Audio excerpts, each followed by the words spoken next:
ताज़ा खबरों के लिए हमारे आरआरसी के यूट्यूब चैनल को सब्सक्राइब कीजिए और बेल आइकन को क्लिक कीजिए।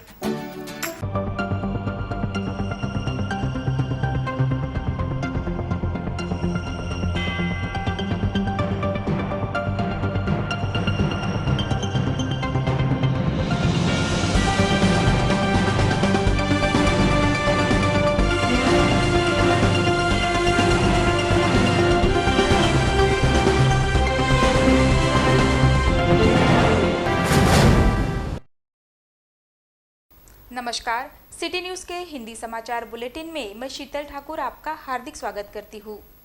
सबसे पहले एक नज़र आज की सुर्खियों पर। हेडलाईनचे प्रस्तुतकर्ता घरकुल मसाले देई रोजच्या जेवणाला मायेची चव। जिले में 30 हॉटस्पॉट घोषित, RT-PCR जांच शुरू।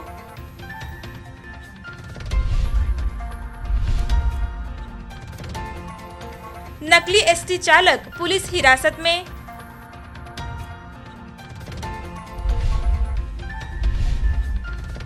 बैंड और बैंजो पार्टियों के वाहन किए जब्त।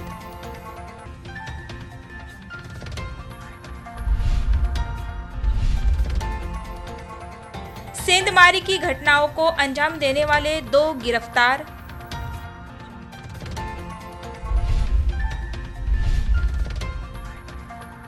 कोरोना के बढ़ते संक्रमण को देखते हुए प्रतिबंधात्मक आदेश जारी। अब समाचार विस्तार से। अकोला शहर सहित जिले में कोरोना वायरस का संक्रमण फिर से बढ़ गया है। इसे देखते हुए जिला प्रशासन द्वारा सरकारी कार्यालयों में भीड़ वाले स्थानों पर RT-PCR जांच शुरू की गई है। अकोला शहर सहित जिले में बढ़ रहे कोरोना वायरस के संक्रमण को देखते हुए जिला प्रशासन की ओर से रैपिड एंटीजन टेस्ट शुरू की है। सरकारी कार्यालयों में जहां अधिक भीड़ होती है वहां के कर्मचारियों की रैपिड एंटीजन टेस्ट की जा रही है। मंगलवार 16 फरवरी को जिलाधिकारी कार्यालय के खरीदी बिक्री मुद्रांक शुल्क विभाग में कार्यरत कर्मचारियों और यहां आने वाले नागरिकों की रैपिड एंटीजन टेस्ट की गई। इस अवसर पर जिलाधिकारी जितेंद्र पापलकर सहित वरिष्ठ अधिकारी उपस्थित थे। कोरोना का संक्रमण रोकने के लिए नागरिक आवश्यक सतर्कता बरते और सभी नियमों का पालन करे, इस प्रकार का आह्वान जिलाधिकारी ने किया है। जिला प्रशासन ने जिले में 30 हॉटस्पॉट तैयार किए हैं। महानगर पालिका आयुक्त और जिला परिषद के मुख्य कार्यकारी अधिकारी के मार्गदर्शन में हॉटस्पॉट पर RT-PCR टेस्ट ली जाएगी। नागरिक बिना कारण बाहर ना घूमे और अपने परिवार की चिंता करे, इस प्रकार का आह्वान भी जिलाधिकारी जितेंद्र पापलकर ने सिटी न्यूज से बोलते हुए किया है। 1 तारखेपासून अकोला जिल्ह्यात आणि अकोला शहरात कोविड पॉझिटिव्ह रुग्णांची संख्या अत्यंत मोठ्या वेगाने वाढत असल्यामुळे आता आम्ही अकोला शहरातील 29 असे हॉटस्पॉट आपण निश्चित केलेले आहेत आणि त्या ठिकाणी ऑन स्पॉट जाऊन जेवढे काही लोक त्या ठिकाणी जमलेले असतील त्या सगळ्या लोकांच्या RT-PCR किंवा रॅपिड टेस्ट करण्यासाठीचं नियोजन मान्य आपल्या तुमच्या महापालिकेचे आयुक्त आणि CO जिल्हा परिषद यांच्या माध्यमातून आणि SP आपले श्रीधर साहेब यांच्या सहकार्यानं आपण अशा पद्धतीच्या सर्व स्पॉट्समध्ये आम्ही याचं नियोजन केलेलं आहे आणि या पुढच्या 3-4 दिवसामध्ये ज्या ठिकाणाहून अशा पद्धतीने आपण याचं रॅपिड किंवा RT-PCR करून घेऊन कोविड रुग्ण जे आहेत ते कोविड रुग्ण बाहेर काढणे आणि त्या लोकांना पाहिजे तशी ट्रीटमेंट करणे किंवा त्यांना होम आयसोलेशन लागत असेल तर होम आयसोलेशनमध्ये त्यांना ठेवण्याची व्यवस्था करणे। माझी या निमित्तानं पुन्हा एकदा सर्व अकोला शहरातील जिल्ह्यातील सर्व नागरिकांना विनंती आहे की एकतर आपण अनावश्यक कुठल्याही कामासाठी आपण इकडे तिकडे भटकू नये, आपल्या घरी थांबावं, सुरक्षित राहावं, मास्कचा वापर करावा, सॅनिटायझरचा वापर करावा आणि सोशल डिस्टन्सिंगचा जो नॉर्म आहे तो नॉर्म पाळावा, जेणेकरून आपण कोविडवरती पुन्हा दुसऱ्या जी आपली सर्ज आपल्याकडे येते आहे, दुसरा जो टप्पा पुन्हा आपल्या कोविडच्या संदर्भात आपल्या जिल्ह्यात सुरू झालेला आहे त्याला आपल्याला थांबवता येईल। खुद को औरंगाबाद बस डिपो का चालक बताने वाले व्यक्ति को अकोला SD डिपो में कार्यरत कर्मचारी की सतर्कता से पकड़ा गया है, जिसे सिविल लाइन पुलिस ने हिरासत में ले लिया है। अकोला के मुख्य बस स्थानक पर देर रात 2 बजे के दौरान एक युवक खुद को बस कर्मचारी बताकर ST के कार्यालय में सोने के लिए आया था। इस युवक ने अपने आप को औरंगाबाद डिपो में वाहक के रूप में नौकरी करने की बात कही थी। अकोला आगार में रात के समय कार्यरत कर्मचारी देवेंद्र पवार को उस युवक पर संदेह आया था, जिसके बाद इस युवक से उसका परिचय पत्र मांगा गया तो उस युवक ने बस ब्रेकडाउन होने की बात कहते हुए टाल मटोल की नीति अपनाई, जिसके बाद देवेंद्र पवार ने औरंगाबाद डिपो में इस कर्मचारी की जानकारी ली तो इस नाम का कोई भी कर्मचारी औरंगाबाद डिपो में कार्यरत नहीं होने की बात कही गई और औरंगाबाद की कोई भी बस ब्रेकडाउन नहीं होने की जानकारी दी गई। यह बात ध्यान में आते ही अकोला बस डिपो में कार्यरत देवेंद्र पवार ने बस स्थानक पर पुलिस चौकी में कार्यरत पुलिस कर्मियों को इसकी जानकारी दी। पुलिस ने युवक से अपने तरीके से पूछताछ की तो उसने बताया कि वैभव कैलाश मोतीवाले उसका नाम है, जो हिंगोली जिले का रहने वाला है। इसके बाद पुलिस ने उसे हिरासत में ले लिया है। शादी विवाह में ध्वनि प्रदूषण करने वाले बैंड और बैंजो पार्टी पर पुलिस द्वारा कार्रवाई शुरू की गई है, जिसके तहत सिविल लाइन पुलिस ने बैंड पार्टी के 3 वाहनों को जब्त करने की कार्रवाई की है, जिसके कारण बैंड पार्टी संचालकों में खलबली मच गई है। अकोला शहर में विवाह समारोह की धूम मची हुई है। कोरोना संक्रमण के बढ़ते प्रभाव को देखते हुए प्रशासन ने 50 से अधिक लोगों को विवाह समारोह में शामिल होने पर प्रतिबंध लगाया है। उसी तरह बैंड और बैंजो पार्टी को भी ध्वनि प्रदूषण तथा कोरोना के नियमों का पालन करने को कहा है। बावजूद इसके कई विवाह समारोह में नियमों का भंग किया जा रहा है। अकोला शहर के सिविल लाइन पुलिस थाने के अंतर्गत विवाह समारोह के दौरान ध्वनि प्रदूषण करने पर सिविल लाइन पुलिस ने बैंजो और बैंड पार्टी के खिलाफ कार्रवाई की। इस कार्रवाई में पुलिस ने साई कृपा band party, Shri Mahendra banjo and company तथा जय गजानन म्यूजिकल बैंड पार्टी के वाहनों पर कार्रवाई की और वाहनों को जब्त किया। इस कार्रवाई के कारण और बैंजो पार्टी संचालकों में खलबली मच गई है। स्थानीय अपराध शाखा पुलिस ने दिन दहाड़े सेंधमारी की घटनाओं को अंजाम देने वाले 2 आरोपियों को गिरफ्तार किया है, जिनके पास से महंगे मोबाइल और अन्य सामान जब्त किया है। इन दोनों आरोपियों को तमिलनाडु से गिरफ्तार किया गया है। स्थानीय अपराध शाखा पुलिस ने सेंधमारी की कई घटनाओं को अंजाम देने वाले 2 आरोपियों को तमिलनाडु से गिरफ्तार किया है। पुलिस पूछताछ में आरोपियों ने सिविल लाइन पुलिस थाने के अंतर्गत आने वाले 3 अपार्टमेंट से 5 मोबाइल व अन्य सामग्री, खदान पुलिस थाने के अंतर्गत आने वाले धाबेकर नगर खड़की से 1 मोबाइल, लैपटॉप तथा रामदासपेट पुलिस थाने के अंतर्गत आने वाले ताहिर अपार्टमेंट में चोरी करने की बात कबूल कर जांच के दौरान दल ने आरोपियों के पास से विभिन्न कंपनियों के 7 मोबाइल तथा 1 लैपटॉप समेत 1,27,500 रुपयों का माल जब्त किया है। यह कार्रवाई जिला पुलिस अधीक्षक, अपर पुलिस अधीक्षक, पुलिस निरीक्षक के मार्गदर्शन में पुलिस कर्मचारियों ने की। कोरोना वायरस के बढ़ते संक्रमण को देखते हुए जिलाधिकारी जितेंद्र पापलकर ने 28 फरवरी की मध्य रात तक प्रतिबंधात्मक नियम लागू किए हैं, जिसका पालन करने का आह्वान किया गया है। अकोला में कोरोना मरीजों की संख्या लगातार बढ़ती जा रही है। बीते सप्ताह में 700 से अधिक नए कोरोना मरीज पाए गए हैं, जिसके बाद जिले में कोरोना पीड़ितों का आंकड़ा 12,500 तक पहुंच गया है। इस बात को ध्यान में रखते हुए जिलाधिकारी जितेंद्र पापलकर ने 28 फरवरी तक नई गाइडलाइन जारी की है, जिसके तहत कक्षा 5वीं से 9वीं तक स्कूल, महाविद्यालय तथा निजी कोचिंग संस्था को बंद रखने के निर्देश दिए गए हैं। इसी के साथ 5 लोगों से अधिक लोगों को इकट्ठा होने पर मनाही की गई है। शादी विवाह जैसे समारोह में 50 लोगों से अधिक लोगों के इकट्ठा होने पर प्रतिबंध लगाया गया है। कोरोना वायरस के संक्रमण को देखते हुए जिलाधिकारी ने यह निर्णय लिया है। इस गाइडलाइन की जानकारी जिलाधिकारी जितेंद्र पापलकर ने सिटी न्यूज से बोलते हुए दी। जिल्ह्यात पुन्हा एकदा कोविडचा प्रादुर्भाव अत्यंत वेगानं सुरू झालेला आहे। हा प्रकोप असाच जर का वाढत राहिला तर सप्टेंबर सारखी परिस्थिती व्हायला वेळ लागणार नाही। या अनुषंगानं आज जिल्हा स्तरावरील सर्वच नियंत्रण अधिकाऱ्यांची बैठक घेण्यात आली। काही निर्णय जे आज घेण्यात आले त्यामध्ये आपल्या जिल्ह्याला 37(1)(3) लागू असल्यामुळे 5 लोकांच्या वरती कुठेही जमाव राहणार नाही याबाबतची काळजी आपल्याला आपल्या जिल्ह्यात सर्वच ठिकाणी आपल्याला घ्यावी लागणार आहे। ज्या ठिकाणी गर्दीचे ठिकाण आहेत, उदाहरणार्थ बाजार आहेत, आपल्याकडचे चहा टपरे आहेत, पानठेले आहेत, हॉटेल्स आहेत, याही ठिकाणी आपला सोशल डिस्टन्सिंग, मास्कचा वापर आणि सॅनिटायझरचा वापर हा आपल्याला प्रभावीपणे करावा लागेल। या ठिकाणी जर का अशा पद्धतीने गर्दी आढळून आली, कुठल्याही दुकानांमध्ये गर्दी आढळून आली तर त्या दुकानदार ह्यांना ते त्याला जबाबदार राहतील आणि त्यांच्या विरुद्ध दंडनीय कारवाई ही आम्हाला करावी लागेल। त्यासाठीच्या सक्त सूचना आता पोलीस विभागाला महसूल प्रशासनाला, नगरपालिका व महानगरपालिका प्रशासनाला देण्यात आलेले आहेत. लग्नाला मात्र आतापर्यंत आपण जशी 50 लोकांची आपण परवानगी देत होतो त्याचप्रमाणे ती परवानगी तशी कायम राहील. मात्र लग्नाच्या ठिकाणची तपासणी करण्यासाठीचे पथक तयार करण्यात आलेले असून त्या पथकामार्फत लग्नाच्या समारंभाच्या ठिकाणी जर 50पेक्षा जास्त लोक आढळून आले तर त्यांच्या विरुद्ध देखील दंडनीय कारवाई ही करण्यात येणार आहे. याशिवाय जे काही आपल्याकडची वेगवेगळे जे काही धार्मिक स्वरूपाच्या यात्रा, उत्सव किंवा स्नेहसंमेलनं किंवा सामूहिक कार्यक्रम आहेत ते सर्व कार्यक्रमांना या आदेशाप्रमाणे आपण प्रतिबंध करत आहोत. त्याचप्रमाणे आपल्या जिल्ह्यातील सर्व धार्मिक स्थळे, मंदिर, मस्जिद, प्रार्थना स्थळे, चर्च इत्यादी सर्वच संस्थांमध्ये गर्दी होणार नाही. कुठल्याही पद्धतीने सोशल डिस्टन्सिंग आणि मास्कचा वापर हा प्रभावीपणे करण्यात येईल. याबाबत संबंधित मंदिर, मस्जिद किंवा चर्चच्या प्रशासनाने, स्थानिक प्रशासनाने त्याबाबत योग्य ती काळजी घ्यावी. याशिवाय ज्या काही शाळा आहेत ज्या आपण आतापर्यंत सुरू केलेल्या होत्या त्या 5वी ते 9वी पर्यंतच्या शाळांना पुन्हा एकदा आपण फेब्रुवारी अखेरपर्यंत बंद करीत आहोत, जेणेकरून लहान मुलांना याच्या पद्धतीचा कोणताही कोरोनाचा प्रादुर्भाव त्यांच्यामध्ये होऊ नये यासाठी ही एक स्टेप आपण या ठिकाणी घेतलेली आहे.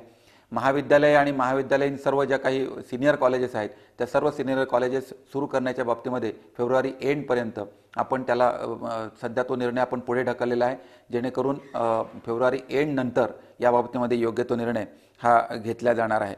आपल्याकडे जे काही येणारे आपल्या दुकानांमध्ये किंवा आपल्या हॉटेल्समध्ये किंवा पानटपऱ्यांवरती किंवा वेगवेगळ्या ठिकाणी ज्या ठिकाणी लोक जमावाने जमतात त्या ठिकाणी स्वतः त्यांचा मास्कचा वापर आणि सोशल डिस्टन्सिंगचा वापर हा त्यांना करावा लागेल. जर ते करत नसतील तर संबंधित व्यावसायिक जे आहेत ते व्यावसायिक त्याला जबाबदार राहतील. यासाठी माझी सर्व नागरिकांना विनंती आहे की आपण आपल्या घरात थांबा, सुरक्षित राहा आणि सोशल डिस्टन्सिंग आणि मास्कचा वापर इफेक्टिव्हली करणे अत्यंत आवश्यक आहे. कोणत्याही ऑटो रिक्षामध्ये, कोणत्याही पानटपरांच्या वरती आपण कुठेही जरी जात असलात, भाजी बाजारात जात असलात, किराणा दुकानात जात असलात तरी मास्कचा वापर हा आपण अनिवार्य राहणार आहे. अन्यथा आपल्याला आपल्या विरुद्ध दंडनीय कारवाई पण. या व्यतिरिक्त एक होम क्वारंटाईन जेवढे काही आपल्याकडचे रुग्ण आहेत त्या सर्व पॉझिटिव्ह असलेल्या होम क्वारंटाईन रुग्णांना माझी पुन्हा एकदा विनंती राहील की आपण घरात थांबा. जर का आम्हाला असं आढळून आलं की आपण होम क्वारंटाईन असलेल्या रुग्ण हे बाहेर जात आहेत आणि त्याच्यामुळे कोरोना पॉझिटिव्हिटीचं प्रमाण आपल्याला वाढत आहे तर त्यांच्या विरुद्ध सुद्धा दंडनीय कारवाई करण्यात येईल. तसेच त्यांना हॉस्पिटलमध्ये जबरदस्तीने भर्ती करण्यात येईल, हेही मी या ठिकाणी आवर्जून आपण सर्वांना सांगतो. चालू शैक्षणिक सत्र में आर्थिक सहायता देने सहित अन्य मांगों को लेकर आदिवासी छात्रों ने जिलाधिकारी कार्यालय के बाहर प्रदर्शन किया. इस दौरान आदिवासी छात्रों ने अपनी मांगों को लेकर नारेबाजी भी की. आदिवासी छात्रों के चालू शैक्षणिक सत्र में होने वाले नुकसान की भरपाई करने के साथ ही आदिवासी छात्रों के वसतिगृह और आश्रमशाला तुरंत शुरू करने की मांग को लेकर एकात्मिक आदिवासी विकास प्रकल्प कार्यालय अकोला के अंतर्गत आने वाले वसतिगृह में रहने वाले छात्र छात्राओं ने जिलाधिकारी कार्यालय के सामने प्रदर्शन किया. सभी 12वीं के छात्रों को वसतिगृह में तुरंत प्रवेश देकर उन्हें शैक्षणिक सत्र के लिए आर्थिक सहायता दी जाए. पंडित दीनदयाल उपाध्याय योजना के लिए छात्रों का आवेदन तुरंत स्वीकार कर उन्हें शैक्षणिक साहित्य खरीदी करने के लिए आर्थिक सहायता दी जाए. छात्रों को तुरंत छात्रवृत्ति दी जाए आदि मांगों को लेकर आदिवासी छात्रों ने प्रदर्शन किया और नारेबाजी भी की. इस अवसर पर आदिवासी छात्र छात्राएं बड़ी संख्या में उपस्थित थी. माझं नाव ज्ञानेश्वर शिवचरण सोळंके. मी आदिवासी वसतिगृह जुने इथला MSW फायनल इयरचा विद्यार्थी आहे. कोरोना कालावधीमध्ये आमचे वसतिगृह बंद पडले, त्यामुळे आम्हाला खूप मोठ्या प्रमाणात अडचणीचा सामना करावा लागत आहे. त्याचबरोबर विद्यार्थी आणि विद्यार्थिनींना सुद्धा, कारण आदिवासी भाग हा खूप डोंगर दऱ्यामध्ये राहतो, म्हणून त्यांना व्यवस्थितरित्या घरून पैसे पुरवले जात नाही आणि जिल्ह्याच्या ठिकाणी शिक्षण घेणं हे त्यांना महागडं होतं. म्हणून त्यांना सरकारतर्फे वसतिगृहामध्ये प्रवेशित विद्यार्थ्यांची लवकरात लवकर मेरिट लिस्ट लावणे आणि त्यांना DBT ची योजना लवकरात लवकर मिळणे, कारण त्यांचे शैक्षणिक आर्थिक नुकसान व्हावू नये.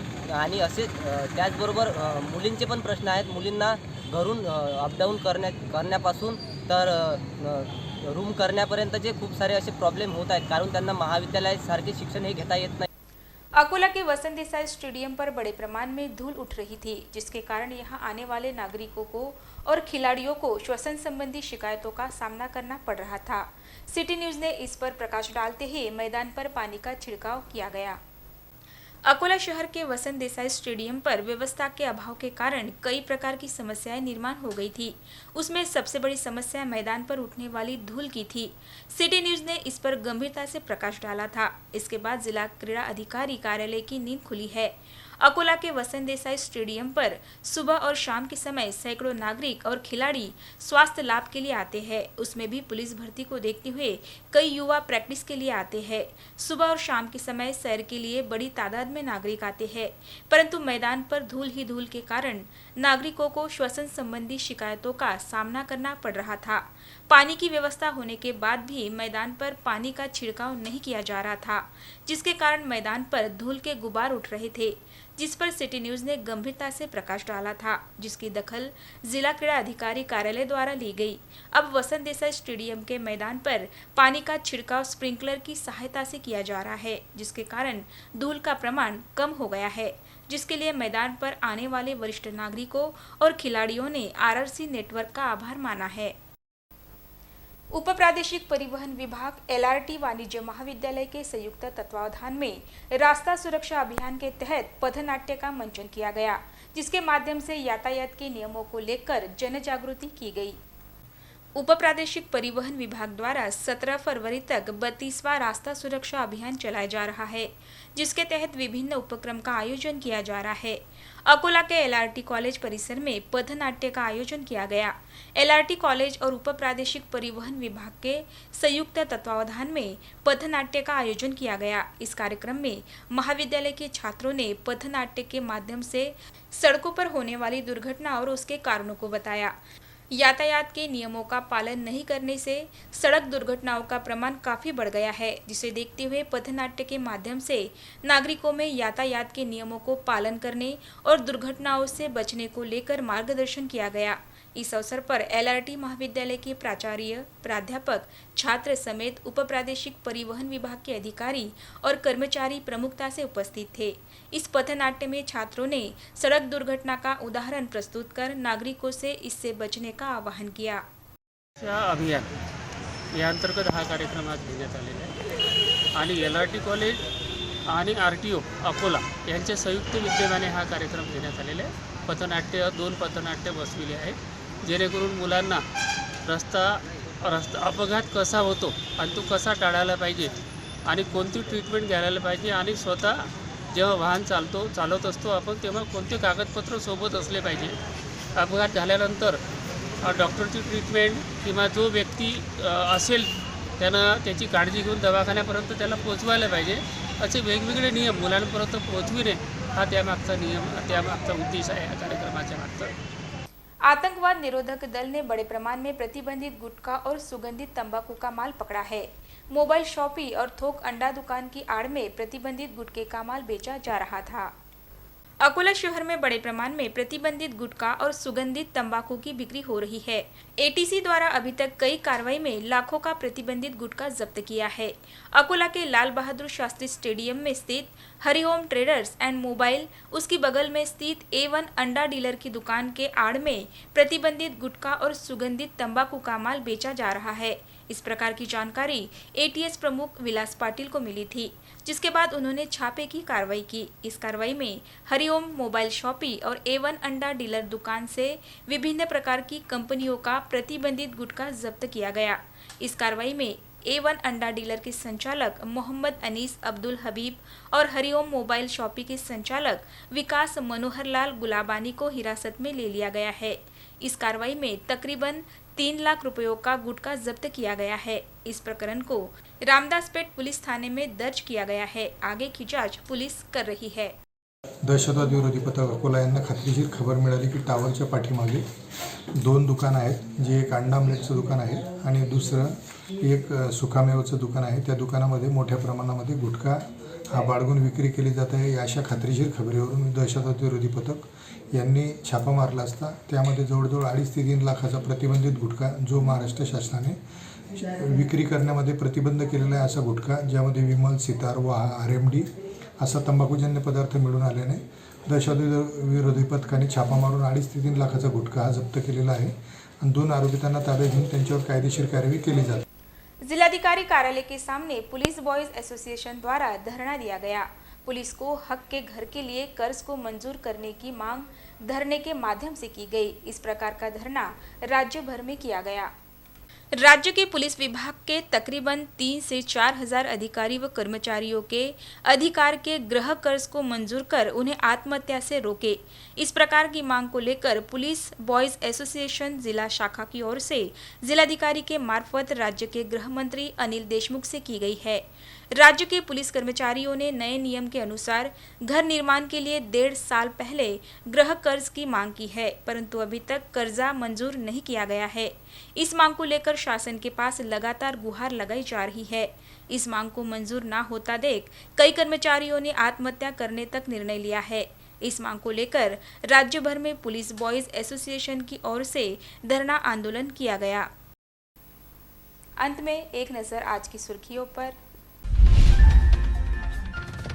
हेडलाईनचे प्रस्तुतकर्ता घरकुल मसाले दे रोजच्या जेवणाला मायेची चव।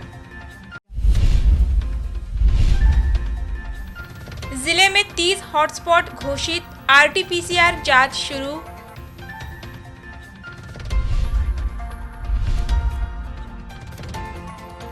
नकली ST चालक पुलिस हिरासत में।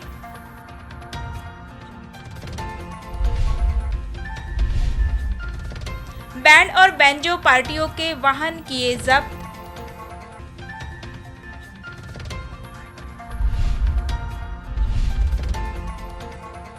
सेंधमारी की घटनाओं को अंजाम देने वाले 2 गिरफ्तार।